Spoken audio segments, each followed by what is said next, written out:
अस्सलामुअलैकुम students, this is Owais Kasmani, faculty IQ school of finance. इस video को बनाने का मकसद ये है कि आपको कंप्लीट इन्फॉर्मेशन, काउंसलिंग और गाइडेंस प्रोवाइड की जाए अबाउट सीए प्रोग्राम। सीए को लेके बहुत सारी मिसकंसेप्शंस होती है, बट इंशाल्लाह इस वीडियो को देखने के बाद आपकी तमाम मिसकंसेप्शंस ख़त्म हो जाएगी, क्योंकि मैं आपको जो भी इंफॉर्मेशन इम्पार्ट करूँगा वो अनफिल्टर्ड होगी। और जब आप इस सेशन को अटेंड कर लोगे तो आप अपने लिए एक well informed career decision making कर सकते हो, क्योंकि आपको ये पता चल जाएगा कि सीए को स्टार्ट कैसे करना है, इस जर्नी को किस तरीके से लेके चलना है, और वंस इंशाल्लाह you become a chartered accountant तो आपके पास क्या क्या बेनिफिट्स होंगे। So let's begin. सबसे पहले आपके पास टेबल ऑफ कंटेंट नज़र आ रहा है, तो इस टेबल ऑफ कंटेंट देखने के बाद आपको ये आइडिया तो हो जाएगा हम सिर्फ सीए की आइसोलेशन में बात नहीं करेंगे, बल्कि सीए की इन्फॉर्मेशन लेने के बाद हम इसे कंपेयर करेंगे एसीसीए से, फिर हम उसे कंपेयर करेंगे BS accounts and finance, BBA, या जितने भी रिलेटेड या सिमिलर क्वालिफिकेशंस होती हैं। तो सबसे पहले अगर हम सीए की बात करें तो सीए की समरी आपकी स्क्रीन पे नज़र आ रही है, जिसमें आपको पता चलता है कि सीए का जो टोटल मिनिमम ड्यूरेशन है वो है 5.5 ईयर्स का। इसके एवरेज ड्यूरेशन की बात करें तो 6.5 साल में सीए हो जाता है। खैर, ड्यूरेशन की बात हम आगे प्रॉपरली करेंगे। सबसे पहले आपके पास लेवल्स नज़र आ रहे हैं स्क्रीन पे, आपके पास 5 लेवल्स हैं: क्यूएटी, पीआरसी, कैफ, सीफैप, एमएसए। क्यूएटी में 3 पेपर होते हैं, पीआरसी में 5 पेपर होते हैं, कैफ में आपके पास 8 पेपर्स होते हैं, जिसके 2 ग्रुप्स होते हैं, ग्रुप ए और बी। इसमें 2 हैंड्स ऑन कोर्सेज भी होते हैं, इसकी बात हम बाद में करेंगे। फिर आपके पास सीफैप में आपके पास 6 पेपर होते हैं और 1 हैंड्स ऑन कोर्स होता है, इसकी बात भी हम बाद में कर लेंगे। और अल्टीमेटली फिर आपके पास एमएसए का एक लेवल आता है जिसमें आपके पास 2 पेपर्स होते हैं। सर, ये जो सीफैप और एमएसए है इनको मिला के हम कहते हैं सीए फाइनल। इसमें आपकी 3.5 साल की आर्टिकलशिप भी होती है। आर्टिकलशिप क्या होती है, कैसे की जाती है, इसकी बात भी हम बाद में करेंगे। तो सर यहाँ पे अगर आप देखें 5 लेवल है, बट 2 लेवल पे लिखा है not a part of CA. Sir इसका मतलब क्या हुआ? इसका मतलब ये हुआ कि पीआरसी और क्यूएटी सीए का पार्ट नहीं है, बल्कि एक तरीके से एंट्रेंस टेस्ट हैं। सर ये बात तो हमें क्यूएटी के बारे में पता थी, पीआरसी के बारे में तो नहीं पता थी। हमें तो ये लगता था कि पीआरसी भी जो है वो सीए का पार्ट है। ये गलती है आपकी। तो इसका मतलब ये है कि मुझे एलिजिबिलिटी क्राइटेरिया समझना होगा। तो सबसे पहले अगर हम एलिजिबिलिटी क्राइटेरिया देखें तो आपके पास 3, 4, 5, 6 में अगर आप देखते हैं तो आपकी मिनिमम जो एजुकेशन है वो 12th ईयर ऑफ एजुकेशन होनी चाहिए। तो minimum education 12th year of education अगर आपकी मौजूद है तो आप ये देखेंगे कि आप इंटरमीडिएट में हैं या ए लेवल में हैं। अगर आप इंटरमीडिएट में हैं तो इंटरमीडिएट में आपके सारे पेपर पास्ड होने चाहिए। अगर आप ए लेवल में हैं तो आपके 3 पेपर पास्ड होने चाहिए। अगर आप इंटरमीडिएट में हैं, आपकी 12th ऑफ एजुकेशन कंप्लीट हो गई है, सारे पेपर पास्ड हैं, तो आपकी मिनिमम परसेंटेज होनी चाहिए 60। अगर आप ए लेवल में हैं, आपने 3 पेपर पास्ड कर लिए हैं, तो आपकी मिनिमम परसेंटेज होनी चाहिए 60। तो यहाँ पे आप क्वालिफाई करेंगे पीआरसी लेवल के लिए। यहाँ पे आप क्वालिफाई करेंगे पीआरसी लेवल के लिए, पीआरसी पास कर लेंगे तो आप चले जाएंगे कैफ लेवल में, यानी कि आपका सीए स्टार्ट होगा। तो सर इसका मतलब ये है कि अगर आपकी 12th ऑफ एजुकेशन है तो आप डायरेक्टली कैफ में नहीं जा सकते, डायरेक्टली सीए शुरू नहीं कर सकते, तो आपको पीआरसी से होते हुए गुजरना होगा। सर व्हाट इफ कि अगर मेरी परसेंटेज 60 से कम है, मेरी 12th ऑफ एजुकेशन कंप्लीट है, मेरे सारे पेपर पास्ड हैं, बट मेरी जो परसेंटेज है 60 से कम है, तो आपकी एक रेंज नज़र आएगी कि परसेंटेज 60 से तो कम है लेकिन 50 तक होनी चाहिए। 60 से कम हो और 50 तक हो।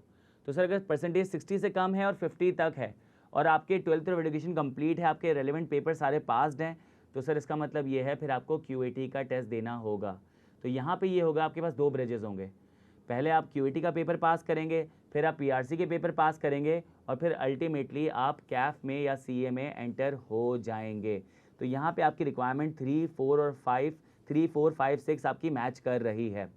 अब आ जाते हैं 14th year of education. 14th year of education में आपके पास एसोसिएट डिग्री का कॉन्सेप्ट है। पहले आपको बैचलर्स मिल जाता था 14th ईयर ऑफ एजुकेशन में, अब आपके पास एसोसिएट डिग्री आती है। तो सर अगर मेरे पास एसोसिएट डिग्री है तो क्या मैं सीए में एंटर हो सकता हूँ? नहीं। अगर आपकी 14th ईयर ऑफ एजुकेशन है तब भी आपकी मिनिमम परसेंटेज होनी चाहिए 45। आपकी मिनिमम परसेंटेज 45 होगी तो आप पीआरसी में एंटर हो जाओगे। अगर आपकी मिनिमम परसेंटेज 45 नहीं है तो आप पीआरसी में एंटर नहीं हो सकते। पीआरसी में एंटर नहीं होगे तो कैफ में भी एंटर नहीं हो सकते। सर लास्ट एलिजिबिलिटी नज़र आ रही है 16th year of education. 16th of education में आपके पास BBA होता है, BS अकाउंट्स एंड फाइनेंस होता है, MBBS होता है, या फिर आपके पास मैकेनिकल इंजीनियरिंग होता है, इलेक्ट्रिकल इंजीनियरिंग होता है। तो 16th ऑफ एजुकेशन है आपकी। 16th ऑफ एजुकेशन आपकी है, लोकल यूनिवर्सिटी हो या फॉरेन यूनिवर्सिटी हो, बस वो रिकॉग्नाइज्ड होनी चाहिए अपनी अथॉरिटी के साथ। तो अगर आपकी 16th ऑफ एजुकेशन कंप्लीटेड है तो सीधा आप कैफ में एंटर करेंगे, आपका PRC और QAT एग्जाम्प्ट हो जाएगा। इसमें कोई परसेंटेज रिक्वायरमेंट नहीं है, बस आपने पास करना चाहिए 16th ऑफ एजुकेशन। तो क्या sir 16th of education complete कर लेने के बाद कोई एग्जाम्पशंस मौजूद है कैफ में? जी मौजूद है, लेकिन वो इस काउंसलिंग का पार्ट नहीं है। मैं रिपीट कर दूं कि कैफ की एग्जाम्पशंस मैं इस काउंसलिंग सेशन में कवर नहीं करूंगा। तो सर क्या आप PRC की एग्जाम्पशंस कवर करेंगे? The answer is yes. अब PRC की एग्जाम्पशंस को समझने के लिए आपको प्री रिक्विजिट समझने पड़ेंगे। तो सर अगर PRC के जो 5 पेपर्स हैं, PRC 1 से लेके 5 तक, अगर उसमें आपको एग्जाम्पशंस चाहिए तो आपको कुछ प्री रिक्विजिशंस समझने पड़ेंगे। तो पहला प्री रिक्विजिट क्या है कि आपका 12th ऑफ एजुकेशन कंप्लीटेड होना चाहिए, सर वो है। दूसरा ये है कि अगर आप इंटरमीडिएट में हैं, अगर आप इंटरमीडिएट में हैं तो आपकी टोटल एग्रीगेट परसेंटेज होनी चाहिए 70। आपकी टोटल एग्रीगेट परसेंटेज होनी चाहिए 70। सर इसका मतलब ये है कि PRC में एंटर होने के लिए मिनिमम परसेंटेज 60 चाहिए, लेकिन एग्जाम्पशंस क्लेम करने के लिए मुझे मिनिमम परसेंटेज 70 चाहिए। बिल्कुल ऐसा ही है। सर तीसरी रिक्विजिट ये है कि PRC के जिस पेपर में आपको एग्जाम्पशन चाहिए 1, 2, 3, 4, 5, तो उसी से रिलेटेड पेपर आपने अपनी 12th ऑफ एजुकेशन में पढ़ा हो और उस पेपर में आपके पास कंबाइंड मिनिमम 75 परसेंटेज होनी चाहिए। तो सर पहली रिक्वायरमेंट ये है कि आपके पास इंटरमीडिएट में मिनिमम 70 परसेंटेज हो। दूसरी रिक्वायरमेंट ये है कि जिस पेपर में आपको एग्जाम्पशन चाहिए उसी से रिलेटेड पेपर में आपके पास इंटरमीडिएट में मिनिमम 75 परसेंटेज हो। तो आपको समझाने के लिए मैं एक एग्जांपल दे देता हूँ। PRC 4 का जो पेपर है उसका नाम है इंट्रोडक्शन टू अकाउंटिंग। तो सर यहाँ पे अगर आप इंटर कॉमर्स बैकग्राउंड से हैं, कराची से, अगर आप कराची के इंटर कॉमर्स बैकग्राउंड से हैं तो आपने पार्ट 1 में अकाउंटिंग पढ़ा होगा, पार्ट 2 में अकाउंटिंग पढ़ा होगा। दोनों 100 मार्क्स के होते हैं। तो अगर आपने 200 मार्क्स में से मिनिमम आपने अगर 150 मार्क्स सिक्योर कर लिए हैं तो इसका मतलब ये है कि अकाउंटिंग में आपके हो गए 75 परसेंटेज। तो अगर आपकी इंटर कॉमर्स पार्ट 1 और इंटर कॉमर्स पार्ट 2 में कंबाइंड परसेंटेज मिनिमम 70 है तो इसका मतलब ये है कि PRC में आपका PRC 4 का पेपर एग्जाम्प्ट हो जाएगा। अब आपकी स्क्रीन पे मैं ICAP का एक ऐसा डॉक्यूमेंट शेयर कर रहा हूँ, आपकी स्क्रीन पे नज़र आ रहा होगा, जिसमें इंटरमीडिएट के जितने भी बोर्ड हैं, चाहे वो कराची का हो चाहे वो कराची के बाहर जितने भी बोर्ड हैं, आप चेक कर सकते हैं कि आपने जो भी पेपर्स पढ़े हैं वो PRC के उस पेपर से रिलेट कर रहा है। अगर ICAP ने उस पर येस टिक किया हुआ है तो आपको ये चेक करना है कि आपकी मिनिमम परसेंटेज 70 होनी चाहिए, उस पेपर में परसेंटेज 75 होनी चाहिए, तो PRC का वो पेपर एग्जाम्प्ट हो जाएगा। अब बात करते हैं A लेवल के स्टूडेंट से। अगर आपने A लेवल के 3 पेपर पास किए हुए हैं तो इसका मतलब यह है कि पहली रिक्विजिट ये होगी कि मिनिमम 2 पेपर में आपने B ग्रेड सिक्योर किया हो। मिनिमम आपका B ग्रेड होना चाहिए 2 पेपर्स में। सर अगर मेरे लेट सपोज 3 पेपर मैंने पास किए हुए हैं और तीनों में B हैं तो क्या एग्जाम्पशन मिल जाएगी? यस। तीनों में A है, एग्जाम्पशन मिल जाएगी? यस। सर तीनों में A स्टेरिक है, एग्जाम्पशन मिल जाएगी? यस। सर अगर लेट सपोज एक में आपके पास A स्टेरिक है और 2 में आपके पास C है तो क्या एग्जाम्पशन मिल जाएगी? नो। आपके पास मिनिमम 2 B's होने चाहिए। तो अगर आपके पास एक में A स्टेरिक है, 2 में C है, तो एक में कम से कम आपके पास B होना चाहिए था। 2 C's हैं, इसका मतलब क्या है कि आपकी एग्जाम्पशन नहीं बनेगी। तो आई होप आपको पहली प्री रिक्विजिट समझ आ गई हो। दूसरी प्री रिक्विजिट सिंपल है कि रेलेवेंट पेपर में जो आपने A लेवल में पढ़ा हुआ है उसमें आपके पास मिनिमम B ग्रेड होना चाहिए। तो सर यहाँ पे एग्जाम्पल इस तरीके से है कि PRC 3 का पेपर जो होता है उसका नाम है इंट्रोडक्शन टू इकोनॉमिक्स, PRC 4 का नाम है इंट्रोडक्शन टू अकाउंटिंग और PRC 5 का नाम है इंट्रोडक्शन टू बिजनेस। सर ये तीनों पेपर A लेवल के स्टूडेंट्स अक्सर पढ़ते हैं जिनका नाम होता है business studies, accounting and economics. अगर आपने इकोनॉमिक्स, अकाउंटिंग और बिजनेस स्टडीज़ पढ़ा हुआ है और आपके पास तीनों में मिनिमम B हैं तो इसका मतलब ये है कि PRC के 5 पेपर में से आपके 3 पेपर एग्जाम्प्ट हो जाएंगे। तो यहाँ पे आपको ये कॉन्सेप्ट समझ आ गया होगा। अब जो मैं आपके साथ ICAP का डॉक्यूमेंट शेयर कर रहा हूँ इसमें A लेवल के सारे एग्जाम्पशन से रिलेटेड बातें लिखी हुई हैं कि सर अगर मुझे PRC 1 का पेपर एग्जाम करना है या 2 का पेपर एग्जाम करना है तो मेरे पास क्या क्या प्रीरिक्विजिट्स होनी चाहिए, तो आप इसको पढ़ लें, आपको आइडिया हो जाएगा।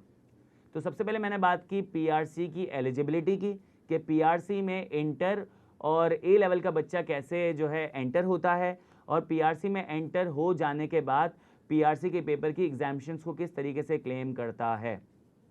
अब हम बात करेंगे कि PRC में एंटर हो गए, PRC में हमने नंबर ऑफ पेपर्स में एग्जामिशंस क्लेम कर ली, अब हम PRC से रिलेटेड डिटेल में बात करेंगे। तो सबसे पहले मैं बात करता हूँ PRC के पेपर्स की। PRC में आपके पास मौजूद हैं 5 पेपर्स, PRC 1, 2, 3, 4, 5। आपकी स्क्रीन पे इनके नाम नज़र आ रहे हैं। PRC 1 का नाम है business writing and comprehension skills, PRC 2 का नाम है quantitative methods and techniques, PRC 3 का नाम है प्रिंसिपल्स ऑफ इकोनॉमिक्स, PRC 4 का नाम है इंट्रोडक्शन टू अकाउंटिंग, PRC 5 का नाम है इंट्रोडक्शन टू बिजनेस। ये 5 पेपर्स आपके पास मौजूद हैं। होता ये है कि लेट सपोज आपने जून में अभी पेपर्स दिए, आप पेपर से फ्री हो गए, आप रिजल्ट अवेटेड हैं, आपने करना कुछ नहीं है, आप क्या करेंगे कि आप PRC में एडमिशन ले लेंगे किसी भी RAT में, जो ट्यूशन प्रोवाइडर्स होते हैं, आप वहाँ पे एडमिशन लेंगे, ICAP में अपनी अंडरटेकिंग में रजिस्ट्रेशन करा लेंगे, फिर आप 2, 3, 4 महीने PRC के पेपर्स पढ़ेंगे। Once you are ready for the attempt, जैसे ही आपका इंटरमीडिएट का रिजल्ट आ जाता है, आपकी सारी रिक्वायरमेंट पूरी हो जाती है कि आपका इंटरमीडिएट कंप्लीट हो गया, सारे पेपर पास्ड हैं, मिनिमम परसेंटेज आपकी 60 है, तो all you need to do अपनी रजिस्ट्रेशन कंफर्म करा के आप क्या करेंगे, अपने पेपर में अपेयर हो जाएंगे। PRC के जो 5 पेपर्स हैं वो होते हैं कंप्यूटर बेस्ड, उसमें जो सवाल की जो नेचर होती है वो होती है MTQs, मल्टीपल टेस्टिंग क्वेश्चंस। इसमें आपके पास फिल इन द ब्लैंक्स भी होते हैं, ट्रू एंड फॉल्स भी होते हैं, मैचिंग कॉन्सेप्ट्स भी होते हैं, चूज द करेक्ट आंसर्स भी होते हैं, और थोड़ा बहुत आपके पास सब्जेक्टिव क्वेश्चंस भी आ जाते हैं। ये सब आपको कंप्यूटर पे परफॉर्म करना होता है। ये कंप्यूटर बेस्ड एग्जाम्स हैं, MTQs बेस्ड एग्जाम्स हैं, और ये हर महीने पेपर होते हैं। हर महीने के पहले हफ्ते में आपके पास एग्जामिनेशन फॉर्म आते हैं, आप उसे फिल करते हैं, अपनी सीट बुक करते हैं, और हर महीने के तीसरे हफ्ते में ये पेपर्स हो जाते हैं। पेपर्स होने के 10 दिन के बाद आपके पास रिजल्ट आ जाता है। जैसे ही आप PRC के सारे पेपर्स पास कर लेते हैं तो आप CAF के लिए एलिजिबल हो जाते हैं। अब यहाँ पे कुछ सवालात बनेंगे, जैसे कि सर रजिस्ट्रेशन के कितने महीने के बाद हम PRC के पेपर्स दे सकते हैं। देखिए, रजिस्ट्रेशन के आप फ़ौरन बाद PRC में पेपर्स दे सकते हैं। पहले एक रिक्वायरमेंट थी कि रजिस्ट्रेशन के 3 महीने तक आप PRC के पेपर्स नहीं दे सकते। आप रजिस्ट्रेशन के आप फ़ौरन बाद पेपर दे सकते हैं। तो यहाँ जो छोटा सा कॉन्सेप्ट ये आता है कि सर आप रजिस्ट्रेशन तो करवा लेंगे, लेकिन आप पेपर तब तक नहीं दे सकते जब तक आपका रिजल्ट नहीं आ जाएगा, क्योंकि एलिजिबिलिटी भी तो मैच करनी है। तो सर अगर मेरा रिजल्ट आ चुका है, मैंने रजिस्टर किया, तो मैं फ़ौरन से जाके पेपर दे सकता हूँ। मैंने आपको बता दिया, एग्जामिनेशन फॉर्म आते हैं हर महीने के पहले हफ्ते में, और पेपर्स आप देते हैं तीसरे हफ्ते में। जैसे ही आप पेपर दे देते हैं, 10 दिन बाद रिजल्ट आ जाता है और आप पेपर पास कर लेते हैं, तो आप CAF लेवल की तरफ चले जाते हैं। सर क्या हम PRC के पेपर्स को स्प्लिट कर सकते हैं इनटू नंबर ऑफ अटैम्प्ट्स? आप चाहें तो एक अटैम्प्ट में 5 पेपर दे दें, आप चाहें तो हर अटैम्प्ट में एक पेपर दे सकते हैं। तो PRC के पेपर की जो एलिजिबिलिटी होती है वो 12 महीने की होती है। आपने पहली अटैम्प्ट दे दी, अब आपके पास 12 महीने हैं to pass your PRC level. अगर आपके PRC के 3 पेपर पास्ड हैं, 2 पेपर रह गए हैं, तो आपको एडिशनल 3 महीने की 3 अटैम्प्ट्स और मिल जाती हैं। मैंने PRC से रिलेटेड आपसे कंप्लीट बातें कर ली हैं। आई होप आपको PRC लेवल समझ आ गया होगा। अब हम बात करेंगे CAF लेवल की। CAF में आपके पास 8 पेपर्स होते हैं, जिन्हें ICAP ने 2 ग्रुप्स में डिवाइड किया है, group A, group B। Group A में 4 पेपर्स हैं, ग्रुप B में 4 पेपर्स हैं। ग्रुप A के 4 पेपर्स हैं financial accounting and reporting 1, tax practices, cost and management accounting, business law. Group B की बात करें तो financial accounting and reporting 1, managerial and financial analysis, company law और ऑडिट एंड एश्योरेंस। यहाँ पे आपके पास जो पेपर्स होते हैं CAF लेवल पे, वो मंथली बेसिस पे नहीं होते। हमने देखा था PRC में जो पेपर्स होते हैं वो मंथली बेसिस पे होते हैं। CAF के जो पेपर्स होते हैं वो होते हैं सेमी एनुअली, यानी कि साल में 2 बार पेपर होंगे। सर ये 2 बार कब आता है? ये आता है मार्च और सितंबर में। यानी कि आप CAF के जो पेपर देंगे वो आप देंगे मार्च के फर्स्ट मंडे से शुरू होंगे और सितंबर के फर्स्ट मंडे से शुरू होंगे। इनका रिजल्ट यूजुअली 1.5 महीने में आ जाता है। इसकी दूसरी इंपॉर्टेंट बात वो ये कि अब जो पेपर्स होंगे वो कंप्यूटर बेस्ड नहीं होंगे, अब जो पेपर्स होंगे वो मैनुअल और हैंड रिटन पेपर्स होंगे। इसकी तीसरी इंपॉर्टेंट बात कि ये जो पेपर्स होते हैं आपके एमसीक्यूज बेस्ड या ऑब्जेक्टिव बेस्ड पेपर्स नहीं होते हैं, बल्कि अब सब्जेक्टिव बेस्ड क्वेश्चंस आएंगे। इसका तरीकेकार वैसे ही होता है कि आपके पास 100 मार्क्स का पेपर होता है, 3.25 घंटे आपको मिलते हैं, 15 मिनट में आप रीडिंग करते हो, 3 घंटे में पेपर अटैम्प्ट करते हो, 100 में से 50 मार्क्स सिक्योर करने, 1.5 महीने बाद रिजल्ट आएगा। अगर आपने पेपर पास कर लिया होगा तो अच्छी बात है, अदरवाइज आपको वो पेपर फिर से देना पड़ेगा। यहाँ पे लैब्स का कोई कॉन्सेप्ट नहीं होता। फिर अगर मैं बात करता हूँ ग्रुप ए और ग्रुप बी की टेक्निकल बातों में से, तो पहली टेक्निकल बात ये है कि ग्रुप ए में जो पेपर है Kaif 1 financial accounting and reporting 1, ये पास करोगे तो ग्रुप बी का कैफ 5 यानी कि financial accounting and reporting 2 attempt कर पाओगे। फिर दूसरी इंपॉर्टेंट बात, जो ग्रुप ए में पेपर है Kaif 3 cost and management accounting, ये पास करोगे तो कैफ 6 का पेपर दे पाओगे मैनेजरियल एंड फाइनेंशियल एनालिसिस का। बाकी कोई ऐसी कंडीशन यहाँ पे मौजूद नहीं है। यूजुअली बच्चे क्या करते हैं कि कॉम्बिनेशन बनाते हैं 3-3 पेपर्स का, पहले 6 महीने में 3 पेपर देते हैं, फिर 6 महीने में 3 पेपर देते हैं, फिर 6 महीने में 2 पेपर देकर ना कैफ पास कर लेते हैं। आप चाहें तो पहले 4 पेपर दे दें, पास कर लें, फिर 4 पेपर देके पास करके आप जो है 1 साल में भी कैफ भी पास कर सकते हैं।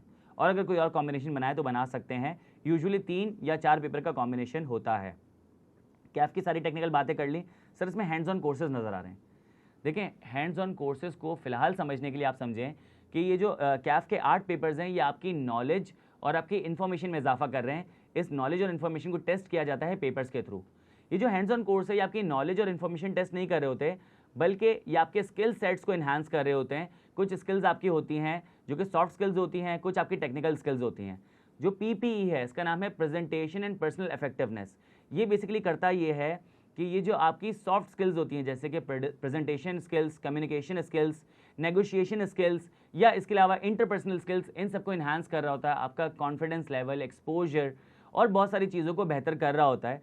तो ये आईकैप ने एक कोर्स रखा है जिसका ड्यूरेशन 70 आवर्स का है। इसे हम इंस्टीट्यूट ही आपको प्रैक्टिस कराते हैं, और जब हमें लगता है कि आपने सारे रिक्वायरमेंट्स को पूरा कर लिया है, आपकी अटेंडेंस सफिशेंट थी, आपने प्रेजेंटेशन रिकॉर्ड कर ली है, तो हम करते हैं आपको एक सर्टिफिकेट दे देते हैं। सिमिलरली MS ऑफिस का कोर्स, नाम से आपको समझ आ रहा है कि ये आपको जितने भी ऑफिस ऑटोमेशन टूल्स होते हैं, जैसे कि MS word, MS power point, MS excel, ये हम आपको कोर्स कराते हैं। 70 घंटे का ड्यूरेशन होता है इसका। हम आपको जब ये कोर्स कराते हैं तो हम करते ये है कि आपके टेस्ट वगैरह कंडक्ट करते हैं, असाइनमेंट्स वगैरह कराते हैं, और जब हम सेटिस्फाई हो जाते हैं तो हम आपको एक सर्टिफिकेट दे देते हैं। तो इसका मतलब ये है कि सर कैफ पास करने के लिए सिर्फ कैफ के 8 पेपर्स पास नहीं करने, बल्कि आपको 2 सर्टिफिकेट्स भी चाहिए, PPE और MS ऑफिस का। तो ये हमने कैफ लेवल को कंप्लीट किया। अब हम बात करेंगे CFAP लेवल की। CFAP में आपके पास 6 पेपर्स होते हैं, इसका कोई ग्रुप मौजूद नहीं है। CFAP 1 से लेकर 6 तक पेपर्स होते हैं। CFAP 1 का नाम है advance accounting and financial reporting. CFAP 2 का नाम है advance corporate laws and practices. CFAP 3 का नाम है स्ट्रेटेजी एंड परफॉर्मेंस मेजरमेंट। इसके बाद CFAP 4 का नाम है बिजनेस फाइनेंस डिसीजन।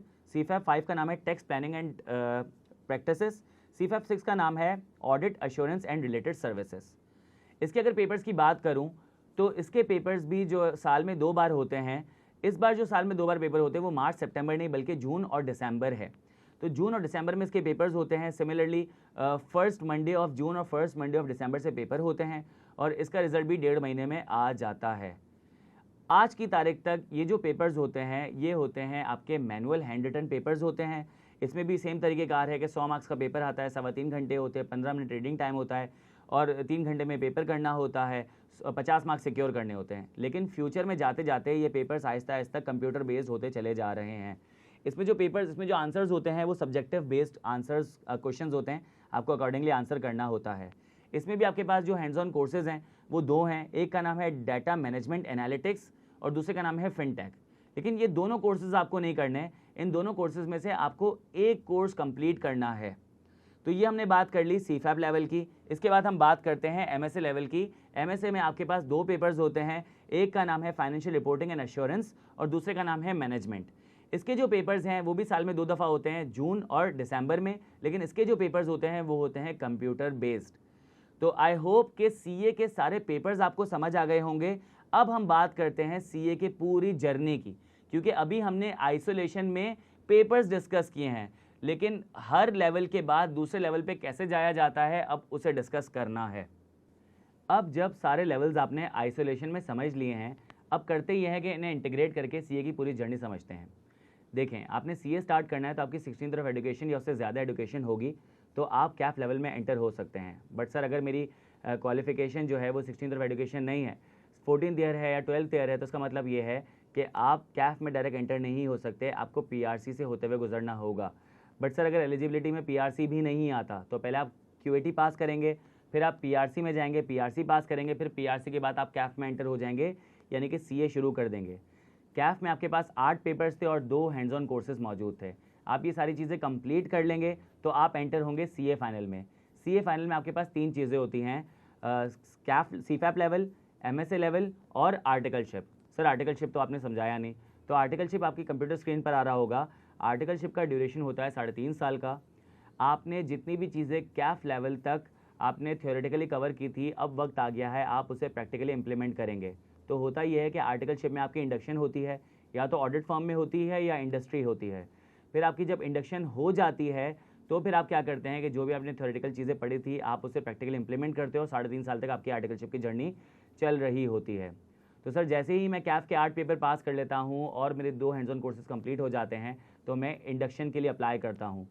आप इंडक्शन के लिए अप्लाई करते हैं, इसमें आप सीवी सेंड करेंगे, कवर लेटर सेंड करेंगे, आपको इंटरव्यू की कॉल आएगी, आप इंटरव्यू देंगे, टेस्ट देंगे, सारी चीज़ें जब कंप्लीट हो जाएगी आपकी हो जाएगी इंडक्शन। इंडक्शन के बाद अगला प्रोसेस आता है रजिस्ट्रेशन का। रजिस्ट्रेशन आपको आईकैप करके देता है कि जैसे ही आपकी रजिस्ट्रेशन पूरी हो जाती है तब जाके जो 3.5 साल की जो साइकिल है ये शुरू होगी, वरना 3.5 साल की घड़ी शुरू नहीं होगी। लेट सपोज किसी इंस्टेंस में आपकी इंडक्शन तो हो गई लेकिन रजिस्ट्रेशन नहीं हुई, तो रजिस्ट्रेशन ना होने की वजह से जितना भी टाइम आपने आर्टिकलशिप में लगाया है तो सर वो काउंट नहीं होगा। जैसे ही रजिस्ट्रेशन होगी तो 3.5 साल की घड़ी चलना शुरू हो जाएगी। सर इस 3.5 साल की घड़ी इतनी ज़्यादा इंपॉर्टेंट क्यों है? वो इसलिए है कि आर्टिकलशिप के शुरू के 1 साल में आप सीफैप के पेपर अटैम्प्ट नहीं कर सकते। तो अब आपको समझ आया कि अगर आप इंडक्टेड हो और आपको 1 साल गुजर गया, आपने रजिस्टर नहीं कराया, तो आप सीफैप के पेपर नहीं दे सकते। आप सीफैप के पेपर तब दोगे जब आपके रजिस्ट्रेशन को 1 साल हो जाएगा। तो सर जैसे ही मैंने रजिस्ट्रेशन किया 3.5 साल की घड़ी चलना शुरू हुई, 1 साल के बाद मैं सीफैप के पेपर दे दूंगा, देने के लिए एलिजिबल हो जाऊंगा। तो इसका मतलब ये है कि अगर मैं सीफैप के 3-3 करके पेपर देता हूँ तो 6 महीने में आप 3 पेपर दोगे, 6 महीने में 3 पेपर दोगे और एमएसए के 6 महीने में 3 पेपर दोगे, तो इसका मतलब ये है कि 1.5 साल में आपका सीफैप और एमएसए भी कंप्लीट हो जाएगा। तो सर उसके बाद अगर आपकी 1 साल की आर्टिकलशिप बची है, सर वो क्या ख़त्म? नहीं, आपको अपनी रिमेनिंग आर्टिकलशिप 1 साल की, 6 महीने की, 3 महीने की पूरी करनी पड़ेगी to become a chartered accountant. Sir मेरी 3.5 साल की आर्टिकलशिप खत्म हो गई लेकिन मेरे सीफैप और एमएसए के कुछ पेपर्स फेल हुए थे, तो क्या सर अब मैं सीए कंप्लीट नहीं कर सकता? नहीं, आपने जो है वो आर्टिकलशिप अपनी कंप्लीट कर ली है, 3.5 साल आपके पूरे हो चुके हैं, आपके सीफैप एमएसए के कुछ पेपर्स रह गए, आप आर्टिकलशिप के अलावा उनको पास करें और you will become a chartered accountant. तो आपको समझ आया कि सीए करने के लिए सीए के 16 पेपर्स यानी कि कैफ के 8, सीफैप के 2, सीफैप के 6, एमएसए के 2, तो आपको 16 पेपर्स पास करने पड़ेंगे। साथ ही साथ आपको 3 हैंड्स ऑन कोर्सेज कंप्लीट करने पड़ेंगे, यानी कि कैफ के 2 हैंड्स ऑन कोर्सेज और सीफैप का 1 हैंड्स ऑन कोर्स आपको कंप्लीट करना पड़ेगा और 3.5 साल की आर्टिकलशिप पूरी करनी पड़ेगी to become a chartered accountant. I hope यहाँ तक बातें समझ आ गई होगी। अब सवाल ये उठता है कि सर ये जो मैं आर्टिकलशिप परफॉर्म कर रहा हूँ तो जाहिर सी बात है कि मैं अपनी सर्विसेज प्रोवाइड कर रहा हूँ, तो क्या मैं फ्री ऑफ कॉस्ट करूँगा? नहीं, सीए में जब आप आर्टिकलशिप परफॉर्म करते हो तो आपको स्टाइपेंड मिलता है। इनिशियल स्टाइपेंड जो है वो है 19,300 रुपये। फिर जैसे ही आप क्या करते हो, पेपर्स पास करना शुरू करते हो, आपका स्टाइपेंड में स्लैब रेट बढ़ना शुरू हो जाता है कि लेट सपोज आप जैसे ही सीफैप के 3 पेपर पास करते हो आपका स्टाइपेंड हो जाएगा 26,200 रुपये। फिर जैसे ही आपने सीफैप के सारे पेपर्स पास कर लिए या सीफैप के 3 पेपर और 1 एमएसए का पेपर पास कर लिया तो आपकी स्टाइपेंड हो जाएगा 36,400 रुपये। और लेट से अगर आपने आर्टिकलशिप के रहते ही आपने सारे पेपर्स पास कर लिए सीफैप और एमएसए के, तो वहाँ पे आपका जो स्टाइपेंड है वो 72,400 रुपये हो जाएगा। तो इसका मतलब ये है कि सर सीए एक ऐसी क्वालिफिकेशन है जो आपके 2 साल के बाद ही, यूजुअली 1.5 साल का उनका कैफ होता है, 6 महीने का उनका पीआरसी होता है, तो 2 साल के बाद ही आपको कमाने के मौके भी दे देता है, जिसमें आप एज मिनिमम एज 19,300 अर्न करते हो और एज मैक्सिमम एज 72,400 अर्न कर रहे होते हो। अब हम बात करते हैं सीए के बेनिफिट्स की। सर सबसे पहला बेनिफिट नज़र आ रहा है कॉस्ट एफिशिएंसी या कॉस्ट इफेक्टिवनेस। सर इसका मतलब क्या होता है? इसका मतलब ये है कि सीए की कॉस्ट ना होने के बराबर है। सर इस चीज़ को कैसे जस्टिफाई करेंगे? इस चीज़ को जस्टिफाई करने के लिए आपको देखना पड़ेगा सीए की टोटल कॉस्ट क्या होती है। सीए का जो 5.5 साल का ड्यूरेशन है, इसमें जो सीए की टोटल कॉस्ट होती है वो होती है तकरीबन 6 लाख से 7 लाख रुपए के दरमियान, 600 to 700,000 रुपीज़। तो सर अगर ये 6-7 लाख रुपए टोटल कॉस्ट है, अगर मैं इसको 6 साल पे स्प्रेड करता हूँ तो मेरी पर ईयर कॉस्ट 1 लाख रुपए तक आएगी। अगर सर उसको पर मंथ ले जाता हूँ तो मेरी पर मंथ जो कॉस्ट है वो तकरीबन 8-9 हज़ार रुपये है। तो ये कॉस्ट वैसे ही बहुत मिनिमम है, लेकिन जैसे ही आपकी आर्टिकलशिप शुरू होती है आपको स्टाइपेंड मिलना शुरू हो जाता है। तो 2 साल के बाद आपको जो है घर से फ़ीस लेने की ज़रूरत ही नहीं है, बल्कि आप अपनी सारी फ़ीस खुद ही पे कर दोगे। फिर एक वक्त ऐसा आएगा कि आप अपनी अभी की एग्जिस्टिंग फ़ीस भी पे कर रहे होगे और आप अपनी पुरानी जितनी भी फ़ीस पे की है वो भी घर पे रिटर्न कर सकते हो। फिर एक वक्त ऐसा आएगा कि आप एक्स्ट्रा पैसे अर्न कर रहे होगे, यानी कि आपकी कॉस्ट मिनिमम हो जाएगी। तो उसके लिए आपके सामने ये चार्ट नज़र आ रहा है। अगर आप देखते हैं कि लेट सपोज अगर आपकी कमेंसमेंट होती है ट्रेनिंग की तो आपको 19,300 रुपये मिल रहे हैं। अगर आप 24 महीने भी 19,300 रुपये कमा रहे हैं तो ये बन जाते हैं 4,63,000 रुपीज़। इसके बाद क्या होता है कि लेट सपोज आपने 3 पेपर पास कर लिए तो आपका स्टाइपेंड हो जाएगा 26,200 रुपये। अगर आपको 9 मंथ भी स्टाइपेंड मिलता है तो उसकी अमाउंट हो जाती है 2,35,000 रुपये। और उसके बाद जैसे ही आपके पास 36,400 का स्टाइपेंड शुरू होता है तो तकरीबन 9 मंथ्स अगर आप वो भी अर्न करते हो तो ये हो जाते हैं 3,27,000 रुपीज़। तो जो टोटल अमाउंट बनती है वो तकरीबन 1 मिलियन रुपीज़ की बनती है, 10 लाख रुपए की। तो सर आपकी जहाँ पे कॉस्ट 6 से 7 लाख रुपए थी वहाँ पे आपके पास रेवेन्यू जो है वो 1 मिलियन रुपीज़ का है। तो इसका मतलब ये है कि सीए के अंदर आपकी कॉस्ट भी मिनिमम है, बल्कि कॉस्ट ज़ीरो हो रही है, बल्कि आपकी सेविंग भी हो रही है सीए में। तो ये एक ऐसी क्वालिफिकेशन है जो कॉस्ट एफिशिएंट है। दूसरा, highest salary in Pakistan. CA की अभी भी मिनिमम से मिनिमम स्टार्टिंग सैलरी जो है वो 1.25 लाख रुपये। ठीक है, ये मैं नहीं कह रहा, मार्केट नॉर्म है, आप जाके मालूम कर सकते हो। और मिनिमम 1.25 लाख रुपए है। कुछ लोग स्टार्टिंग सीए की जो सैलरी है वो 1.5 लाख रुपए भी और 2.25 लाख रुपए भी दे रहे होते हैं। इसमें भी सिर्फ स्टार्टिंग सैलरी हाईएस्ट नहीं होती, बल्कि इंक्रीमेंट्स और जंप्स भी काफ़ी सिग्निफिकेंट होते हैं, एक्सपोनेंशियल होते हैं। कि सीए को रिटेन करने के लिए, क्योंकि सीए नंबर ऑफ सीए बहुत कम होते हैं, तो कंपनी उनको रिटेन करने के लिए हैवी जो है वो इंक्रीमेंट्स वगैरह भी प्रोवाइड कर रही होती है। ग्लोबल रिकग्निशन है, आईकैप खुद क्लेम करता है कि 180 कंट्रीज़ में सीए को रिकग्नाइज़ किया जा रहा होता है। और वो 180 कंट्रीज़ कौन सी है आईकैप खुद बताता है, और बताता है कि हमारा कौन सा चार्टर्ड अकाउंटेंट उन कंट्रीज़ में मौजूद है। इस्टेब्लिश्ड करियर प्रोस्पेक्ट्स अपॉर्चुनिटीज़ हैं, सीए की अपने एक करियर पैथ्स मौजूद हैं जिस पे यूजुअली सीए चलते हैं। वो 3-4 ऑब्वियस पैथ्स हैं और वो इतने सक्सेसफुल पैथ्स है कि हर chartered accountant A, B, C, D में से कोई ना कोई एक ऑप्शन सेलेक्ट कर लेता है और उसकी तरफ चलता है और वो कामयाब हो ही जाता है। या तो एक अच्छा एंटरप्रेन्योर बन जाता है, या एक अच्छा टीचर बन जाता है, या एक अच्छा जो है वो एम्प्लॉय बन जाता है। तो ये कुछ आपके पास इस्टेब्लिश्ड करियर प्रोस्पेक्ट्स हैं जो हर चार्टर्ड अकाउंटेंट उस पर चलते हैं और कामयाब हो जाते हैं। ये 3D क्वालिफिकेशन है। मैंने आपको बताया कि वो क्वालिफिकेशन है जो 3 डायमेंशंस कवर कर रही होती है, नॉलेज, स्किल सेट और एक्सपीरियंस। नॉलेज, आप जो 16 पेपर पास करते हैं, अगर पीआरसी के 5 पेपर इंक्लूड कर ले, जो 21 पेपर आप पास करते हैं उससे आपकी नॉलेज बढ़ जाती है। सही है। जो आप हैंड्स ऑन कोर्सेज कर रहे हैं जैसे PPE, MS office, data analytics, fintech, तो इससे क्या होता है कि आपके जो है वो स्किल सेट बढ़ जाते हैं। और जो आप आर्टिकलशिप कर रहे हो उसका आपका वर्क एक्सपीरियंस जो है, जिसकी वजह से आपकी सॉफ्ट स्किल्स डेवलप होती हैं, जैसे कम्युनिकेशन की, ठीक है, क्राइसिस मैनेजमेंट की, टाइम मैनेजमेंट की, पंक्चुअलिटी की, और बहुत सारे आपके स्किल सेट बढ़ जाते हैं। तो ये आपको एक 3D क्वालिफिकेशन है। और बहुत सारी क्वालिफिकेशन में या तो 2 डायमेंशन होते हैं, सिंगल डायमेंशन होता है। 3D क्वालिफिकेशंस बहुत कम होती है। और अल्हम्दुलिल्लाह इसका एक बेनिफिट ये है कि इसका एम्प्लॉयमेंट रेट 100% है। तो हमें इस चीज़ पे प्राइड फील करना चाहिए कि चार्टर्ड अकाउंटेंसी एक ऐसी क्वालिफिकेशन है जिसमें अनएम्प्लॉयमेंट के चांसेस ना होने के बराबर हैं। तो ये हमने कुछ बेनिफिट्स डिस्कस किया ऑफ डूइंग सीए। अगर मैं सीए को कंपेयर करता हूँ in comparison with ACCA and MBA और MS, तो सबसे पहले हम इसकी कॉस्ट को कंपेयर कर सकते हैं। सीए की कॉस्ट की बात करूँ तो इट्स 700,000। ठीक है, मैंने इस कॉस्ट को एग्जैजरेट किया है। आप इससे बहुत कम में सीए कर सकते हो, बट एग्जैजरेट करने का फ़ायदा ये हो जाएगा कि कल को आप इससे कम फीस पे करोगे तो यू विल फील गुड।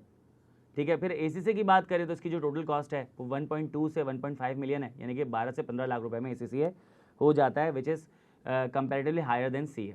सही है।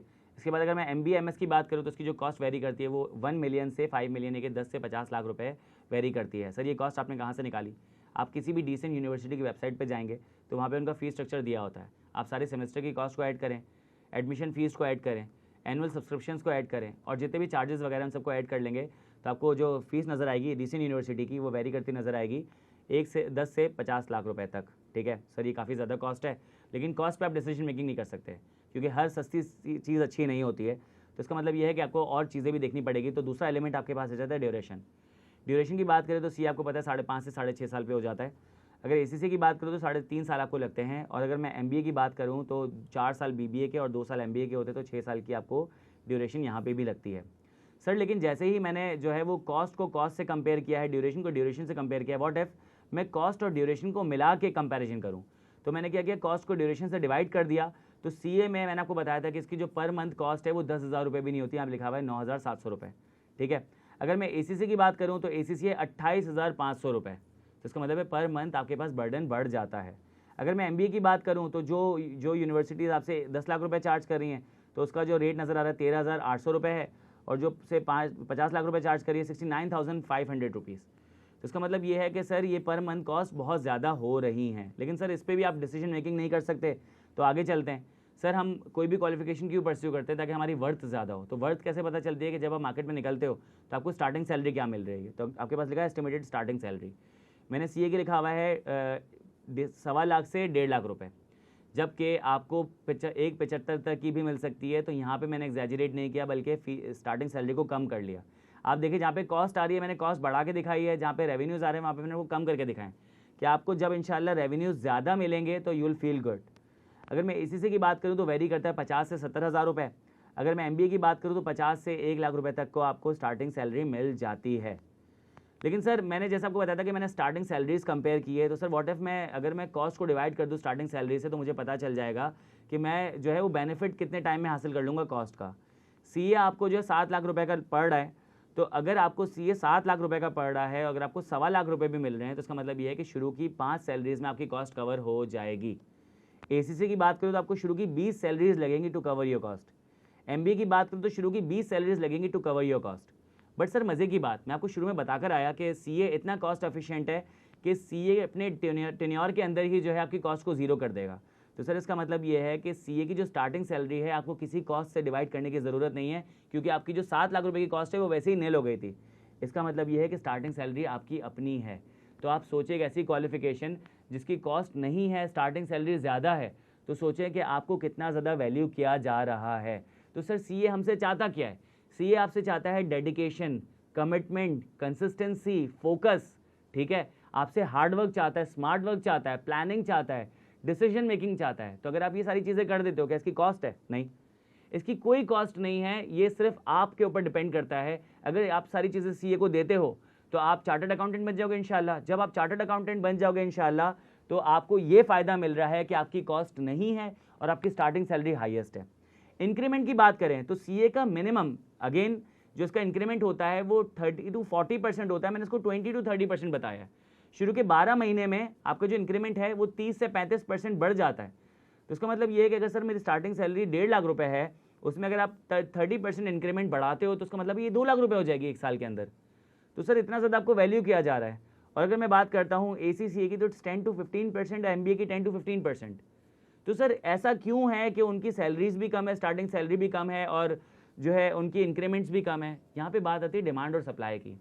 नंबर ऑफ चार्टर्ड अकाउंटेंट्स कम है, तो नंबर ऑफ चार्टर्ड अकाउंटेंट्स कम है तो उनकी डिमांड ज़्यादा है, उनको ज़्यादा डिमांड किया जा रहा है। तो जो उनके कंपनी के पास मौजूद होते हैं वो भाग ना जाएँ, चले ना जाएँ, तो इसलिए कंपनी उनको रोकने के लिए, होल्ड करने के लिए, रिटेन करने के लिए वो क्या करती हैं कि वो उनकी सैलरीज वगैरह बढ़ा रही होती हैं। स्कोप की बात करें तो CA का स्कोप ये है कि 180 कंट्रीज़ में रिकग्नाइज़ की जाती है। ACCA आपको पता है UK क्वालिफिकेशन है, इसकी ग्लोबल रिकग्निशन बहुत क्रेजी है, तो 190 कंट्रीज़ में रिकग्नाइज़ की जाती है। MBA की बात करूं तो यहाँ पे रैंकिंग आ जाती है। आपको पता है प्रोविंशियल रैंकिंग होती है, रीजनल रैंकिंग होती है, आपके पास जो लोकल रैंकिंग होती है, फिर इंटरनेशनल रैंकिंग होती है, नेशनल रैंकिंग होती है। तो सर इंटरनेशनल रैंकिंग में अनफॉर्चुनेटली बिजनेस एडमिनिस्ट्रेशन की यूनिवर्सिटी में टॉप 1000 में सिर्फ एक नाम आता है, वो आता है लम्स का। वो आता है तकरीबन 700 to 750 में, बल्कि अब मेरे ख्याल से 650 to 700 हो गया है, which is a good number. But sir बाकी यूनिवर्सिटीज़ ग्लोबल रैंकिंग में नहीं आती है। तो यहाँ पे ये है कि अगर आपको ग्लोबली अगर आपको सेटल होना है तो आप फिर क्या करेंगे कि उन क्वालिफिकेशंस की तरफ जाएंगे जहाँ पे आपको रिकग्निशन मिल रही हो और बहुत सारी कंट्रीज़ में मिल रही हो। तो अगर अभी कंपैरेटिव एनालिसिस देखते हैं अपनी स्क्रीन में तो आपको पता चलता है कि CA के पास एज़ कम्पेयर टू ACCA और MBA एब्सोल्यूट एडवांटेज मौजूद है। इसका मतलब ये नहीं कि वो क्वालिफिकेशन ख़राब है। अगर आपको लगता है कि आपको कम ड्यूरेशन में कोई क्वालिफिकेशन परस्यू करनी है, ACCA इज़ फॉर यू, सही है। ACCA अगर आपने लेट्स सपोज 18 साल की उम्र में ACCA शुरू किया तो 21 साल में आपका ACCA कंप्लीट हो जाएगा, 20 साल में ACCA आपका कंप्लीट हो जाएगा। सर 21-20 साल की उम्र में ACCA कंप्लीट हो जाता है तो इसका मतलब ये है कि आप बहुत छोटी उम्र से कमाना शुरू कर देंगे। और अगर आप अब्रॉड चले जाते हैं तो इसका मतलब ये है कि आप पाकिस्तान के चार्टर्ड अकाउंटेंट से बेहतर हो जाएंगे। But again it's your call, it's your preference. मैं आपको कंपैरेटिव एनालिसिस करके दे सकता हूँ, मैं सीए के प्रोज एंड कॉन्स पे बात कर सकता हूँ, एसीसी के प्रोज एंड कॉन्स पे बात कर सकता हूँ, एमबीए एमएस के प्रोज एंड कॉन्स पे बात कर सकता हूँ, बट डिसीजन मेकिंग तो आपकी है। तो ये जितने भी मैंने आपको नंबर शो किए हैं, इसका मतलब ये है कि आप इसको इंटरनेट पे सर्च कर सकते हो to validate my information, to authenticate my information, to double check my information. मैं आपको गलत इन्फॉर्मेशन तो नहीं दे रहा। और बाकी मैंने आपको इन्फॉर्मेशन दी है बिल्कुल अनफिल्टर्ड, कि जो भी इन्फॉर्मेशन मैंने आपको दी है इसमें मैंने कोई फिल्ट्रेशन नहीं की है, मैंने इस पर कोई कैप नहीं लगाया, कोई फ्रेम नहीं किया, मैंने इसको बिल्कुल जैसी इन्फॉर्मेशन थी रॉ फॉर्म में आपको दे दी है, ताकि आप एक well informed career decision making कर सको। आई होप इस सेशन में आपको सारी बातें क्लियर हो गई होंगी। अगर कोई बात क्लियर नहीं है तो आपके लिए क्यूएनए सेशन होगा, आप उस क्यूएनए सेशन को अटेंड कर लेना। तो जितने भी सवालात इस सेशन से रिलेटेड हैं या इसके अलावा हैं आप पूछ सकते हो। I wish you best of luck. अल्लाह आप सबको कामयाब करे। आप जो भी डिसीजन लो वो आपके लिए बेहतरीन साबित हो, चाहे वो सीए हो चाहे वो सीए ना हो। तो मुलाकात होती है आपसे on campus. Thank you so much, ख्याल रखिएगा। अल्लाह हाफ़िज़।